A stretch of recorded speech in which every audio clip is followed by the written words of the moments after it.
یہی بات جو ریاض صاحب نے کہا نا، قرآن میں دو ہی گروہوں کا ذکر ہے، جنت میں چلے گئے وہ بھی ہمیشہ رہیں گے، دوزخ میں چلے گئے وہ بھی رہیں گے،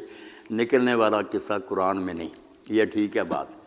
مگر اس لیے نہیں بیان کیا کہ یہ جنت گناہ گار مسلمان یہ کانپتے رہیں، پینڈنگ ہی رہیں، ان کو کوئی تسلی نہ دی ہے، اس لیے یہ بعد میں اللہ نکال لے گا اپنے فضل و کرم سے، وہ بھی ان کو جن کا ایمان تو درست ہوگا، ورنہ باقی وہی رہیں گے۔ جان بوجھ کر ہی نہیں بیان کیا، حدیثوں پر ہی چھوڑ دیا کہ یہ لوگ جو نا اپنی قسمت کے بارے میں خوف زدہ ہی رہیں گے، پتہ نہیں ہمارا اثر کافروں والا ہی ہو کہ وہاں ہی ہمیشہ رہیں۔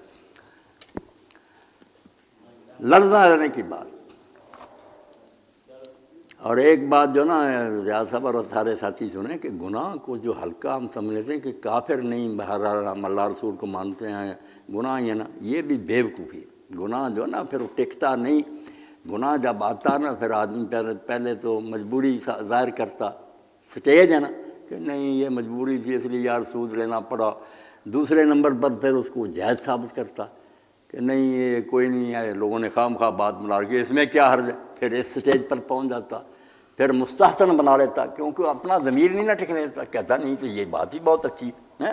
شراب نوش وغیرہ پہلے دن ہی نہیں، آخری سٹیج پہلے دن کہنا کہ نہیں دوستوں میں بیٹھ کر پی لی، پھر کہنا نہیں اس میں تو مزہ ہی بڑا، پھر اچھا ثابت کرنا کہ خام خواہ شریعت نے حرام کر دیا۔ اس لیے علماء کہتے ہیں کہ المعصیۃ برید الکفر،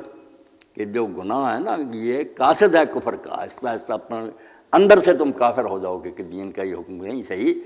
بے ایمان ہو کر مرو گے۔ اس لیے یہ بہت خطرے کی بات ہے، ایسے لوگ جو گناہ کو گناہ سمجھیں اور شرمسار ہوتے ہیں بہت تھوڑے ہیں، وہ بھی خوش قسمت ہیں جو گناہ کو گناہ مانے، ورنہ آہستہ آہستہ آدمی لٹتا جاتا، برائی کو نا پھر جائز ہی بنا لیتا ہو۔